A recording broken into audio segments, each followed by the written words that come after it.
Во имя Отца и Сына и Святого Духа. Аминь. Сегодня Святая Церковь совершает память святого пророка Божьего Ильи.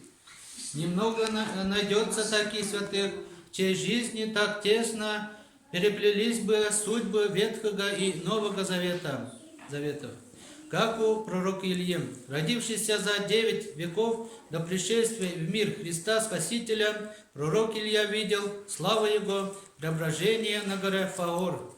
Святой пророк в Первом Ветхом Завете совершил чудо воскрешения мертвого и сам был живым взят на небо, прообразуя этим грядущее воскресение Христова и всеобщее разрушение владычества смерти.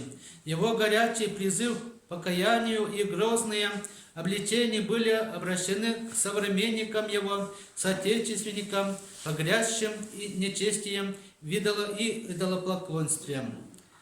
Такие же обличения и призыв к покаянию услышат жители земли пред вторым пришествием Христовым, когда многие, уклонившиеся от истинной веры и благочестия, будут жить во тьме заблуждений и пороков.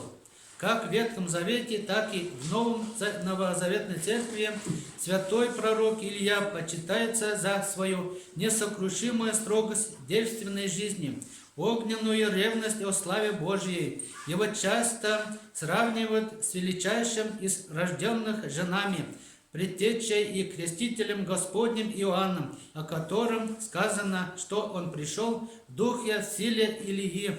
Аминь. Всех с праздником поздравляем в честь святого пророка Ильи. Да хранит Господь через его молитвы от видимых и невидимых врагов. Храни вас Господь на много лет.